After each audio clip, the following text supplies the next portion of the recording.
കുറച്ച് ദിവസമായിട്ട് ഞാൻ വിചാരിക്കാം കേട്ടോ ഒരു വ്ളോഗ് വീഡിയോ ചെയ്യണമെന്ന്.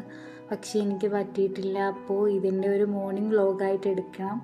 ഞാൻ ദേ രാവിലെ കിച്ചണിലോട്ട് കയറുവാണ്. തലേന്ന് ഞാൻ ഇഡലിക്ക് ബാറ്റർ ചെയ്ത് വെച്ചിട്ടുള്ളതുകൊണ്ട് അത് നന്നായിട്ട് പൊന്തി വന്ന് പാത്രം കവിഞ്ഞിട്ടുണ്ടായിരുന്നു കേട്ടോ. ഇന്ന് രാവിലത്തേക്ക് ഇഡലി സാമ്പാറാണ് കേട്ടോ പ്ലാൻ ചെയ്തേക്കുന്നത്. അപ്പോൾ ഇഡലിയുടെ കാര്യം നോക്കിക്കോളും, ഞാൻ സാമ്പാറിൻ്റെ കാര്യം നോക്കിയാൽ മതി എന്നൊക്കെയാണ് ഞാൻ വിചാരിച്ചിരിക്കുന്നത്. പക്ഷേ ഇപ്പോൾ വേണമെങ്കിൽ അടുക്കളയിൽ നിന്ന് എസ്കേപ്പ് ആവാം. അപ്പോൾ പെട്ടെന്ന് തന്നെ മോൻ ഉണർന്നിട്ട് ഞാൻ അങ്ങോട്ട് പോയി കേട്ടോ. അതുകൊണ്ട് എനിക്ക് വീഡിയോ ഒന്നും കിട്ടിയില്ല ആ ടൈമിൽ.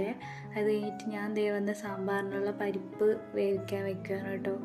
അത് കഴിഞ്ഞ് ഞാൻ അടുത്ത സെറ്റ് ഇഡലി റെഡിയാക്കിയത്. ആ ഒരു സെറ്റ് ഇഡലി ഉണ്ടാക്കി വെച്ചത് മോൻ വീണ്ടും നിർബന്ധമായിട്ട് എൻ്റെ കൈ കയറി കേട്ടോ. അപ്പോൾ ഞാൻ ആ ഒരു സെറ്റ് കാസറോളിലോട്ട് മാറ്റിയിട്ട് അവനുള്ള ഫുഡ് കൊടുക്കാനായിട്ട് കിച്ചൻ്റെ താഴെ തന്നെ കേട്ടോ. അവൻ മിക്കവാറും ബ്രേക്ക്ഫാസ്റ്റിന് വന്നിരിക്കുന്നത്.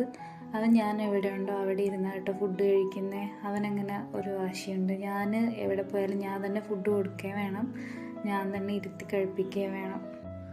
ഞാൻ മുന്നേ തന്നെ സാമ്പാറിനുള്ള പീസെല്ലാം കട്ട് ചെയ്ത് ഫ്രിഡ്ജിൽ വെച്ചിട്ടുണ്ടായിരുന്നു. അതുകൊണ്ട് എനിക്ക് വലിയ തിരക്കൊന്നുമില്ലായിരുന്നു.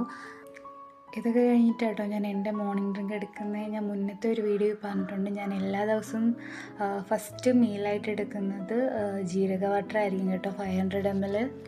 അപ്പോഴേക്കും അടുത്ത മോനും ഉണർന്നു വന്നു. പിന്നെ അവനുള്ള ഫുഡൊക്കെ കൊടുത്ത് സെറ്റ് ചെയ്തതിന് ശേഷം ബാക്കി സാമ്പാറിൻ്റെ കടുവറുക്കാനുള്ള പരിപാടികളൊക്കെ ആയിട്ട് വീണ്ടും കിച്ചണിലോട്ട് കയറുന്നത്.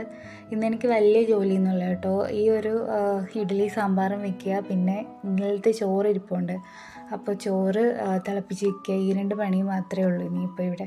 അത് കഴിഞ്ഞിട്ട് എനിക്ക് കുറച്ച് ക്ലീനിങ്ങും പരിപാടികളൊക്കെ ഉണ്ട്. കിച്ചണിൽ ഇനി അധികം വലിയ വർക്കൊന്നുമില്ല. അത് കഴിഞ്ഞിട്ട് ഞാൻ എൻ്റെ ഫുഡ് എടുത്തിട്ട് ഞാൻ കിച്ചൺ ആദ്യമേ അങ്ങ് ക്ലീൻ ചെയ്തിടും കേട്ടോ. പാത്രങ്ങളെല്ലാം കഴുകിയിട്ട് തൂത്തങ്ങിടും.